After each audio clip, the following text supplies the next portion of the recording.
નમસ્કાર, સીએનબીસી બજારની ખાસ રજૂઆત કોમોડિટી રિપોર્ટમાં આપનું સ્વાગત છે અને હું છું જર્નાલ કંટી। તો આ સપ્તાહ નોન એગ્રી કોમોડિટી માટે એક મિશ્ર સપ્તાહ રહ્યું છે અને મોટાભાગની કોમોડિટીમાં ઘણા બધા ઉતાર ચઢાવ જોવા મળ્યા છે।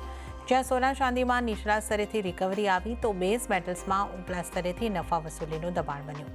જો કે ક્રૂડમાં પણ સપ્તાહના અંતે મજબૂતી આવતી દેખાઈ છે। બજારમાં હવે ફેડ સપ્ટેમ્બર મહિનામાં વ્યાજદરમાં કાપ કરે તેવી આશા પણ બનતી દેખાઈ રહી છે, જેને કારણે નોન એગ્રી કોમોડિટીઝમાં બેઉ તરફની ચાલ જોવા મળી રહી છે। આવામાં હવે આવતા સપ્તાહ માટે કઈ નોન એગ્રી કોમોડિટી પર ફોકસ કરવું તે અંગે આજે આપણે નિષ્ણાતો સાથે ચર્ચા કરીશું। આ ચર્ચામાં આપણી સાથે જોડાયા છે એલકેપી સિક્યોરિટીઝના જતીન ત્રિવેદી અને મોતીલાલ ઓસવાલના માનવ મોદી। આ બંનેનું સ્વાગત છે સીએનબીસી બજાર પર। તો સોનાની સાથે આપણે અહીં આગળથી શરૂઆત કરીએ।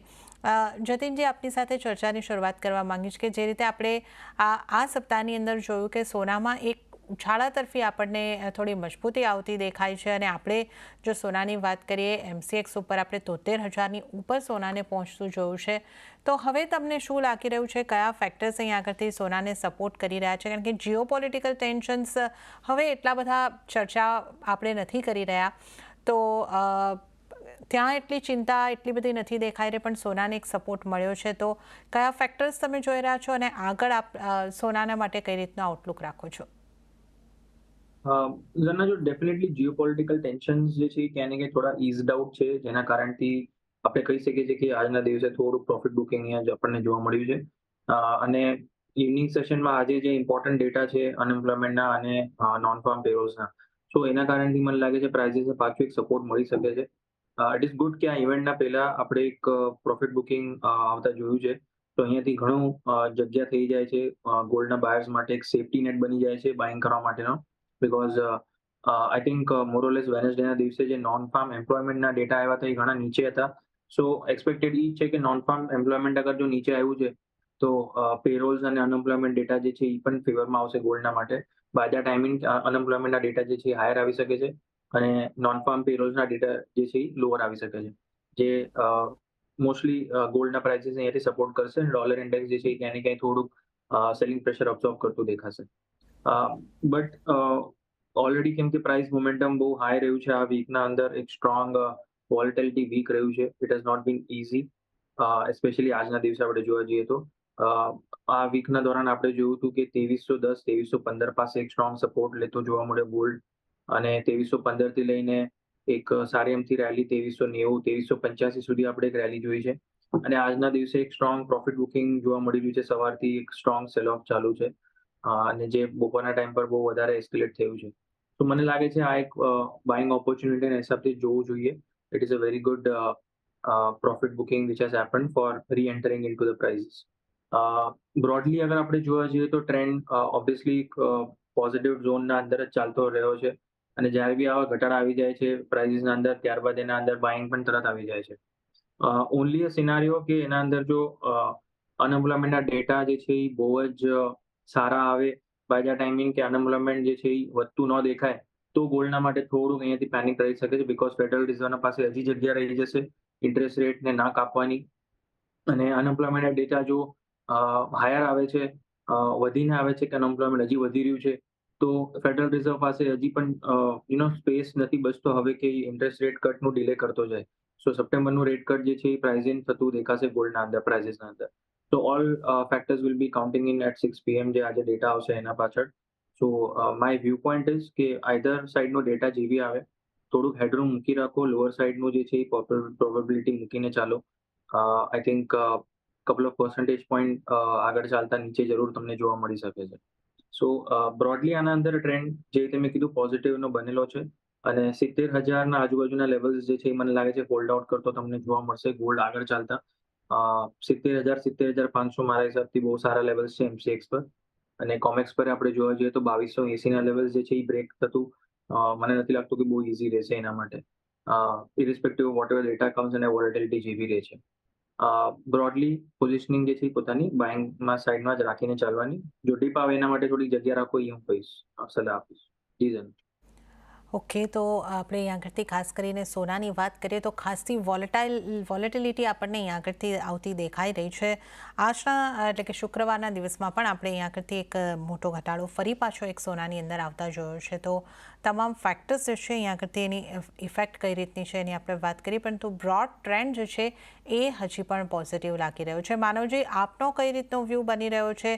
જે રીતે સોનામાં ઉતાર ચઢાવ આપણે જોઈ રહ્યા છે, શોર્ટ ટર્મ લોંગ ટર્મ માટે આપ પણ કઈ રીતે જોઈ રહ્યા છો સોનાની ચાલને? જી બિલકુલ, મારા ખ્યાલથી જો સોનાની વાત કરીએ, હું બિલકુલ અગ્રી કરું છું કે વોલેટિલિટી થોડી વધી ગઈ છે ઓવરઓલ માર્કેટમાં. પણ સોનું આ આખા અઠવાડિયામાં બહુ જ સાઇડવેઝ રહ્યું છે. એટલે બહુ સ્ટેડી અને નેરો રેન્જમાં રહી છે કમ્પેર કરીએ જો બીજા બધા અસેટ ના મૂવથી, બીજા કમોડિટીના મૂવથી. આજના એક જ દિવસમાં સડનલી આપણને એક બહુ જ સારી મૂવ જોવા મળી છે ડેફિનેટલી નીચેના તરફ. અને બહુ સરપ્રાઇઝિંગ છે કેમ કે એવા કોઈ ફંડામેન્ટલ છે નહીં જે આટલી મૂવને, સેલ ઓફને બેક કરી શકે છે. એક રિસેન્ટલી આપણને ચાઇનાની ન્યૂઝ આવતા જોઈ કે ચાઇના એમની જે ગોલ્ડ રિઝર્વની બાઇંગ છે એ થોડી હોલ્ડ કરી શકે છે. આ સોર્સિસથી આપણને ન્યૂઝ આવ્યા હતા, તો એના પછી જ આ જે સેલ ઓફ આપણને જોવા મળ્યો છે. પણ ડેફિનેટલી એટલી મોટી ન્યૂઝ નથી કે આટલું ઓલમોસ્ટ 1% થી વધારેનું કરેક્શન આપણને જોવા મળે. મે બી યુએસ નોન ફાર્મ પેરોલ્સ પહેલા થોડી ઘણી માર્કેટમાં જગ્યા થઈ રહી છે, તૈયારી થઈ રહી છે થોડું આપણને એક બેટર લેવલ માટે. પણ જે રીતની પેસ છે, જે રીતનું સેલ ઓફ છે, મારા ખ્યાલથી ઇન્ટ્રાડે સેશનમાં કે શોર્ટ ટર્મમાં થોડું ઘણું આ સેલ ઓફ કન્ટિન્યુ થઈ શકે છે. લોંગ ટર્મ ટ્રેન્ડ બિલકુલ હું અગ્રી કરું છું, બાઇંગમાં છે. આપણે જો લોંગર ટર્મ ઇન્વેસ્ટર હોય તો બાઇંગ ઓન ડિપ્સની સ્ટ્રેટેજી જ મેન્ટેન કરવી જોઈએ. હજી થોડી ડિપ્સ આપણને આવતા દેખાઈ શકે છે, એ ડિપ્સ પર આપણે બાય કરવું જોઈએ. પણ શોર્ટર ટર્મ જે છે ઇન્ટ્રાડે ટુ 1-2 દિવસ માટે જે કરતા હોય તો મારા ખ્યાલથી થોડી ઘણી સેલ ઓફ, થોડું ઘણું કન્સોલિડેશન એક રેન્જમાં બની શકે છે. નોન ફાર્મ પેરોલની જો વાત કરીએ તો એક્સપેક્ટેશન નોન ફાર્મ પેરોલના ઉપરની તરફ છે. આપણે જો ફોરકાસ્ટની વાત કરીએ તો ઉપરની તરફ છે. ઓલમોસ્ટ 1,80,000 જોબ્સના એક્સપેક્ટેશન છે. લાસ્ટ મંથ 1,70,000ની આસપાસના જોબ એડિશન હતા. અનએમ્પ્લોયમેન્ટ રેટ પણ 3.9%ની આસપાસ જ ઇનલાઇન વિથ એક્સપેક્ટેશનના અનુમાન છે. તો આ બંનેઓ જો જે રીતનું એક્સપેક્ટેશન ત્યાં જ આવે છે તો થોડું સાઇડવેઝ થઈ જશે. પણ જો નંબર્સ થોડા પણ ખરાબ આવે છે કેમ કે આ આખા અઠવાડિયામાં વીકલી જોબલેસ, એડીપી અને જોલ્ટ્સ ત્રણેય જોબ્સ રિલેટેડ નંબર ખરાબ આવ્યા છે અને ગોલ્ડ માટે સારું રહ્યું છે, સિલ્વર માટે સારું રહ્યું છે. અને તો નોન ફાર્મ પેરોલ્સ બી જો ખરાબ આવે છે તો એક ડબલ બૂસ્ટ મળી જશે, એક સારી એવી જગ્યા મળી જશે. પણ જો બેટર આવશે તો વાઇસ વર્સા રિએક્શન થઈ જશે. તો ડોલર ઇન્ડેક્સ પણ એવો કોઈ ઇન્ડિકેશન આપતો નથી. ડોલર ઇન્ડેક્સ 104ની આસપાસ જ ટ્રેડ કરે છે. ECB એ રેટ કટ કરી છે, એના બાદ પણ ડોલર ઇન્ડેક્સમાં એવી કોઈ રિએક્શન ખાસ આપણને જોવા મળી નથી. સો અગેન ટુ રિએટરેટ, શોર્ટર ટર્મમાં મારા ખ્યાલથી 71,800, 71,500 એક ઇમ્પોર્ટન્ટ સપોર્ટ ઝોન છે. ઉપરમાં 72,800 ને 73,000 એક ઇમ્પોર્ટન્ટ લેવલ છે. ઈધર સાઇડ બ્રેક આપણને ફર્ધર ક્લેરિટી આપશે ડિરેક્શન માટે. અને લોંગર ટર્મની વાત કરીએ તો ડેફિનેટલી 17,500, 17,800નો જે લેવલ છે એની ઉપર જ્યાં સુધી ટ્રેડ છે ત્યાં સુધી મારા ખ્યાલથી એક સારું એવું બાઇંગ મોમેન્ટમ આપણને કન્ટિન્યુ રહી શકે છે. લોંગર ટર્મમાં બાઇંગ ઓન ડિપ્સની સ્ટ્રેટેજી મેન્ટેન કરવી જોઈએ. શોર્ટર ટર્મમાં થોડું કોશિયસ આપણે રહી શકીએ છીએ, થોડું આપણને કરેક્શન આવી શકે છે. ઓકે, તો સોનામાં આપણે જે ખાસ વાત કરી છે, અત્યારે આપણે જે જોઈ રહ્યા છે, શોર્ટ ટર્મની અંદર તમારે કરેક્શન માટે તૈયાર રહેવું પડશે, પરંતુ લોંગ ટર્મનો જો તમે વ્યૂ રાખતા હોય તો ઘટાડી ખરીદી કરીને તમે ચાલી શકો છો. તો આ સોનાની આપણે ખાસ કરીને અહીં આગળથી વાત કરી છે. ચાંદીની સ્થિતિની પણ જો વાત કરી લઈએ તો ચાંદીમાં પણ જતીનજી લગભગ આ રીતે સોના કરતાં પણ વધારે વોલેટિલિટી આપણે કહીએ તો આવી રહી છે. આપણે જે ચાંદીને 89,000ના સ્તર નીચેની તરફ બનાવતા જોઈ હતી, ત્યાંથી 94,000 સુધી પણ પહોંચી અને હવે આપણે સપ્તાહને અંતે 91,700ની આસપાસ પહોંચતી જોઈ રહ્યા છે. તો ચાંદીમાં પણ આજના છેલ્લા શુક્રવારના દિવસે ખાસો ઘટાડો ફરી પાછો આપણે આવતા જોયો છે. તો ચાંદીની વોલેટિલિટીને આપણે કઈ રીતે જોવી જોઈએ? ઝરના, જો પોઝિટિવિટીનું ટ્રેન્ડ તો જરૂર ચાલી રહ્યું છે ગોલ્ડ અને સિલ્વર બેના અંદર, બટ ક્યાંય ને ક્યાંય આપણે પ્રોફિટ બુકિંગ જે વ્યાજબી છે, ઇનફેક્ટ સારો આમ તો બ્રોડ ટ્રેન્ડ આપણે જોવા જઈએ છેલ્લા એક વર્ષથી તો ગોલ્ડ અને સિલ્વર બેના અંદર સારો રહ્યો છે. અને છેલ્લા એક વર્ષનું પણ આપણે સાઇડલાઇન રાખીને ખાલી આ વર્ષ 2024ની જ ખાલી વાત કરી લઈએ તો સારા આમથા ઓલમોસ્ટ 20% ગેઇન્સ એકવાર પોઈન્ટ પર રજીસ્ટર થયા હતા મે મહિનાના અંદર. આપણે જ્યારે મિડ મેમાં એકદમ હાઈએસ્ટ પીક પર હતા અરાઉન્ડ ગોલ્ડ અને સિલ્વર બેના માટે. સિલ્વર અરાઉન્ડ અબાઉટ $32 પાસે હતો કોમેક્સ પર. ઘરેલું બજારમાં સિલ્વર જે છે એ હાઈએસ્ટ પીક અરાઉન્ડ 96,97,000 નો 96,700 સુધીનો ટચ કર્યો હતો. તો આઈ થિંક મોરલેસ અહીંયા હજી પણ પ્રાઇસનું ગેઇન્સ જે છે એ હોલ્ડ રહેવું જોઈએ. Only the matter of concern જે મારા માટે બની રહ્યો છે ક્યાંય ને ક્યાંય વીકલી બેઝિસ પર છે ને મને એક સારી ક્લોઝિંગ નથી મળી રહી. ઓફ લેટલી છેલ્લા 3 હપ્તાથી આપણે જોવા જઈએ તો વીકલી બેઝિસ પર એક સેલ ઓફ આવી જાય છે. બાય ધેટ આઈ મીન કે મંડે ટુ વેનસડે થર્સડે સુધી માર્કેટ સારું રહે છે અને પછી છેલ્લા 1-2 દિવસના અંદર સ્ટ્રોંગ સેલિંગ આવી જાય છે. તો આજે પણ જો અગર ઈ સિનારીઓ રહે છે ને આજના દિવસે અગર જો રિકવરી નથી આવતી ગોલ્ડ અને સિલ્વરના અંદર તો શોર્ટ ટર્મ માટે હું થોડુંક ડેફિનેટલી કોશિયસ રહી જઈશ અને એક હજી પ્રોફિટ બુકિંગની રેલી જે છે આગળના હપ્તામાં આપણને જોવા મળી શકે છે. લેવલ સ્પેસિફિકલી સાધારણ ભાષામાં અગર હું વાત કરી લઉં તો કોમેક્સ પર જ્યાં સુધી $30 ઉપર વીકલી ક્લોઝિંગ અગર આવી ગઈ આજના દિવસે તો મને લાગે છે એક સારું અમથું ગેઇન્સ જે છે આગળ ચાલતા જોવા મળી શકે છે. જો $30 પર નીચે અગર જો આ વખતે ક્લોઝિંગ આવી અહીંયાથી હજી સાંજના ડેટા પછી અગર સેલ ઓફ આવી ગયું અને $30 નીચે સ્લીપ થવા માંડ્યું તો હજી અનધર રાઉન્ડ ઓફ સેલિંગ આવશે ટુવર્ડ્સ $27-28 સુધી પણ જઈ શકે છે બિફોર બાઉન્સિંગ બેક. તો બે કેસ સિનારીઓ થઈ શકે છે. તો ટ્રેડર્સને હું એડવાઇસ કરીશ કે અહીંયા પોઝિશનિંગ જે છે થોડીક લાઇટ રાખો બીકોઝ ક્યાંય ને ક્યાંય પ્રોફિટ $27-28 વચ્ચે પણ પાછા પ્રાઇસીસ મળી શકે છે. અને આપણે MCX પર જોવા જઈએ તો અરાઉન્ડ અબાઉટ 85 થી લઈને 87 સુધીના વચ્ચે પણ તમને પ્રાઇસ મળી શકે છે સિલ્વરના અંદર. બટ ચાન્સીસ બે સાઈડના છે. ડેટા કેવા રહે છે એના ઉપર ડિપેન્ડ કરશે આજે સાંજે બીકોઝ ઈ ફેડરલ ટૂલ વોચ લિસ્ટના અંદર એક ઇમ્પોર્ટન્ટ ડેટા છે અને અનએમ્પ્લોયમેન્ટના ડેટા અને નોન ફાર્મ પેરોલ્સના ડેટા. સો ટ્રેડર્સને ખાસી એમથી મારી સ્ટ્રોંગલી એડવાઇસ એ જ રહેશે કે મીડિયમ પોઝિશન રાખો. એગ્રેસિવલી જો અગર ટ્રેડ કરો છો તો સ્ટ્રિક્ટલી સ્ટોપ લોસ સાથે ટ્રેડ કરો અને પોઝિશનિંગ ટ્રેડ કરો છો તો નીચે થોડી જગ્યા રાખો એક્યુમ્યુલેટ કરવાની અરાઉન્ડ 85 થી 87 ના વચ્ચે. હાયર સાઇડ પર જો મારા ટાર્ગેટ જે છે એ પણ હજી પણ ઈ જ લેવલના બની રહ્યા છે જે છેલ્લા 2-3 હપ્તાથી હું કહી રહ્યો છું કે અરાઉન્ડ અબાઉટ 93 થી 95 એક સ્ટ્રોંગ સ્ટીફ હર્ડલ છે. બ્રોડ ટ્રેન્ડને માઇન્ડમાં રાખીને શોર્ટ ટર્મ ટ્રેડ ના કરો. શોર્ટ ટર્મ ટ્રેડના માટે તમારા લેવલ્સ જે છે અલગ થઈ જાય છે. બ્રોડર પિક્ચર જે છે એ અલગ થઈ જાય છે. તો તમારું વ્યૂ પોઈન્ટ એના અંદર ક્લિયર કટ હોવું જોઈએ કે તમે બ્રોડલી એના અંદર ટ્રેડ કરવા માંગો છો, પોઝિશનિંગ બનાવવા માંગો છો કે શોર્ટ ટર્મ કરવા માંગો છો. તો શોર્ટ ટર્મ ટ્રેડર્સ માટે થોડું વેટ એન્ડ વોચ, અવોઇડ વોલેટિલિટીને થોડુંક શાંત થવા દો અને જે લોંગર ટર્મ હોરાઇઝનથી ટ્રેડ કરે છે એમની પોઝિશન હોલ્ડ કરો અને થોડી જગ્યા રાખો નીચેમાં હજી એક્યુમ્યુલેટ કરવા માટે. જી. ઓકે, તો ચાંદીમાં પણ વોલેટિલિટી છે અને સલાહ તમારી માટે જે બની રહી છે શોર્ટ ટર્મના ટ્રેડર્સ છો તો વેટ એન્ડ વોચ, અને જો તમે લોંગ ટર્મ માટે છો તો તમે પોઝિશન બનાવી રાખો છો અને બનાવી રાખી શકો છો અને થોડી જગ્યા એ પણ રાખો કે તમે ઘટાડે ઉમેરો કરી શકો છો. માનવજી, આપ કઈ રીતે જોઈ રહ્યા છો? ચાંદીમાં પણ જે ખાસી વોલેટિલિટી આવી રહી છે, આ સાથે સાથે એક ઇન્ડસ્ટ્રીયલ ડિમાન્ડ જે છે એને લઈને પણ અમુક આપણે આ સપ્તાહની દરમિયાન ચર્ચાઓ થતી જોઈ હતી. તો ચાંદી ઉપર આપનો કઈ રીતનો વ્યૂ બની રહ્યો છે? જી મકલથી સોનાની રીતે ચાંદીમાં પણ હું સિમિલર સ્ટાન્સ રાખીશ.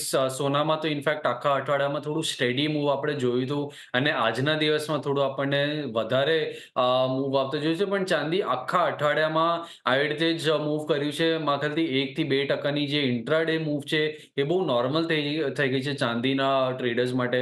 તો સિમિલર જે સોનામાં આપણે વાત કરી, ચાંદીમાં પણ થોડું કોશિયસનેસ રાખવું જોઈએ ડેફિનેટલી. સ્ટોપલોસ સાથે તો સ્ટોપલોસ વગર કામ કરવું બહુ જ રિસ્કી રહેશે ચાંદી માટે. જો ફેક્ટર્સની વાત કરી લઈએ તો ડેફિનેટલી જે ગોલ્ડમાં આપણે વાત કરીએ સિમિલર સેફ હેવન બેટ્સ ચાંદીમાં પણ છે. War related expectation off rate cut થોડું ઓન એન્ડ ઓફ છે. સીઝ ફાયરની વાત ક્યારે થાય છે, ક્યારેક વોર થાય છે, તો આ બધા ફેક્ટર્સ તો ડેફિનેટલી છે. પણ ઇન્ડસ્ટ્રીયલ ડિમાન્ડ એક એવી વસ્તુ છે, તો તમે જોશો તો ચાંદી અને કોપર બહુ જ સિમિલર સિંકમાં ચાલે છે. જ્યારે કોપરમાં આપણને આજની તારીખની જો એક્ઝામ્પલ જોઈએ તો કોપર આજે સવારે થોડું સ્ટેડી ટ્રેડ કરતું હતું. સો ચાંદી પણ થોડું સ્ટેડી ટ્રેડ કરતું હતું. આજે ચાંદી ઓલમોસ્ટ 2 થી 3% નીચે છે, તો કોપરમાં પણ આપણે એલએમએ પર જોઈએ તો 2% નીચે છે. તો બહુ જ સિમિલરલી સિંકમાં ચાલે છે. અને આ વર્ષમાં આપણે સિલ્વર ઇન્સ્ટિટ્યૂટના રિપોર્ટની ઘણીવાર વાત કરી છે કે એમના આ વર્ષમાં ઇન્ડસ્ટ્રીયલ ડિમાન્ડની ફોરકાસ્ટ બહુ જ વધારે છે, ઓલમોસ્ટ ઓલ ટાઈમ્સ પર છે. તો આ સિંક બહુ જરૂરી છે ચાંદીને ફોલો કરવા માટે. અને એના ઉપર નજર રાખવી રહેશે.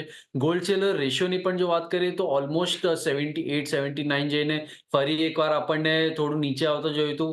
હવે અપસાઇડ મોમેન્ટમ થોડું મારા ખ્યાલથી 80-81 સુધી એકવાર આવવું જોઈએ અને ત્યાંથી થોડું આપણે ટેસ્ટ કરીશું કે કેવી રીતની રેશિયો સેટલ થાય છે. કેમ કે ચાંદીમાં પેસ વધારે છે તો રેશિયો પણ એ જ રીતે મૂવ કરશે. તો એમાં આપણે એક ડેફિનેટલી પ્લે લઈ શકીએ છીએ. શોર્ટ ટર્મ ટ્રેડર્સની વાત કરીએ, જે અગ્રેસિવ ટ્રેડર્સ છે ડેફિનેટલી એમને ચાંદીમાં થોડું થ્રિલ હંમેશા જોઈએ છે તો એમાં થોડું ઘણું ડેફિનેટલી પ્લે કરી શકે છે પણ સ્ટ્રિક્ટ સ્ટોપલોસ સાથે મારા ખ્યાલથી ઇમિડિયેટ બેસિસ પર 91,000 એક સારો સપોર્ટ છે જે આપણે પ્લે કરી શકીએ છીએ. નીચેની તરફ બે ત્રણ સપોર્ટ લેવલ છે જે બહુ ઇમ્પોર્ટન્ટ છે ધ્યાનમાં રાખવાના. ઇમિડિયેટ બેસિસ પર 90,000-90,200, થોડું લોંગ ટર્મ જોઈએ તો 88,000-87,000 એક સારો સપોર્ટ છે. ઉપરની તરફ આપણી જે લોંગ ટર્મની ચાલ છે આપણે સિમિલર રાખીશું. Buy on dips on the longer term frame આપણો 1,00,000નો જે ટાર્ગેટ છે એના પર આપણે સ્ટિક રહીએ છીએ.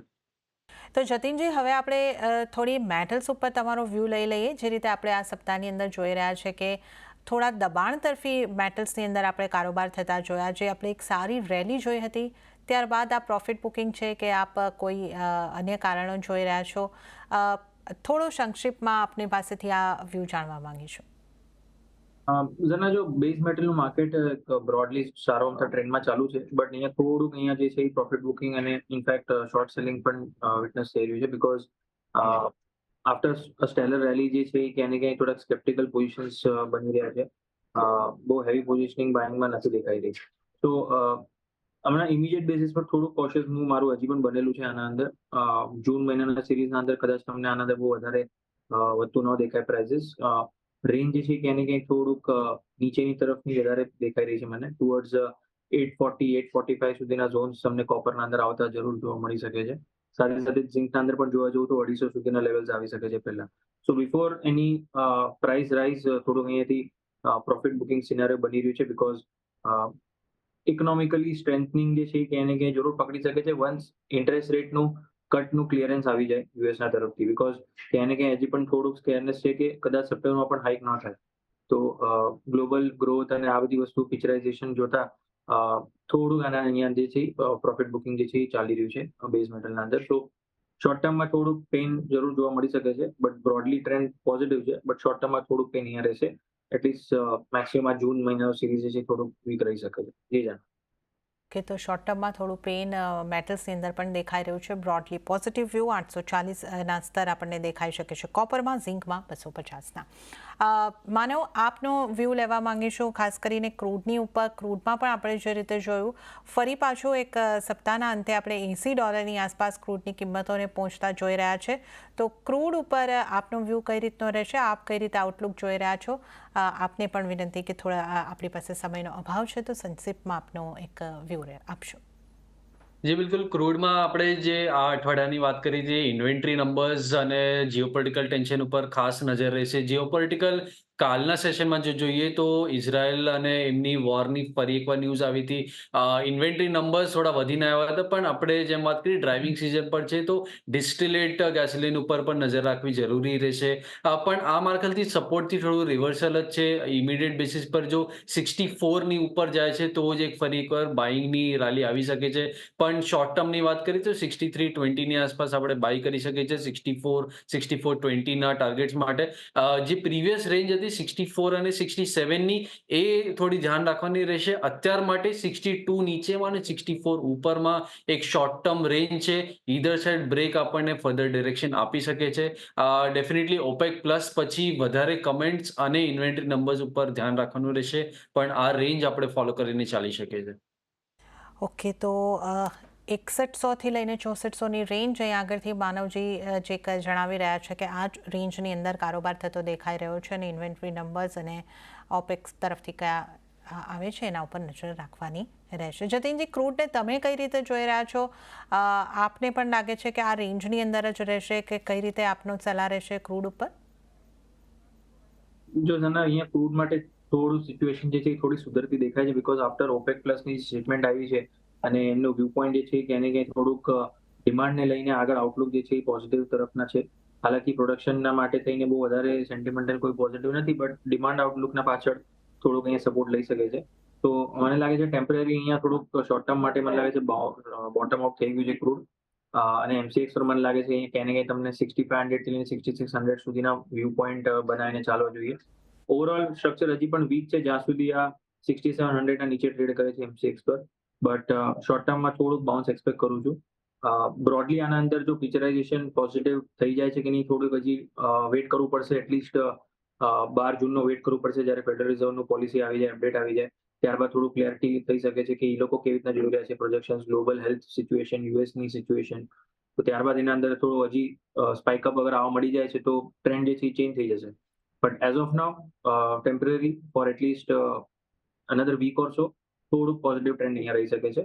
તો ટ્રેડર્સ માટે જો છે અગર જો જોઈ રહ્યા છે એના માટે સલાહ છે કે હપ્તા 10 દિવસનો વ્યૂ પોઈન્ટ અગર જો લઈને ચાલતા હો તો પોઝિટિવ વ્યૂ પોઈન્ટ જરૂર છે, બટ બ્રોડલી હજી બહુ વધારે પોઝિશનિંગ કંઈ પોઝિટિવ નથી દેખાઈ રહી. આઈ થિંક 12 જૂન પછી થોડું ક્લેરિટી આવી જશે. ઓકે, તો અત્યારે માટે આ એક વીકને માટે થોડી પોઝિટિવિટી આપણે અહીંયા આગળથી ક્રૂડની અંદર જોઈ શકીએ છીએ. તો આપણે અહીંયા આગળથી નોન એગ્રી કોમોડિટીઝની ખાસ ચર્ચા કરી, આવતા સપ્તાહના આઉટલુક અંગે આપણે વાત કરી. ત્યારે જતીનજી અને માનવજી, આપનો બંનેનો ખૂબ ખૂબ આભાર અમારી સાથે જોડાવા બદલ અને આ ચર્ચામાં ભાગ લેવા બદલ.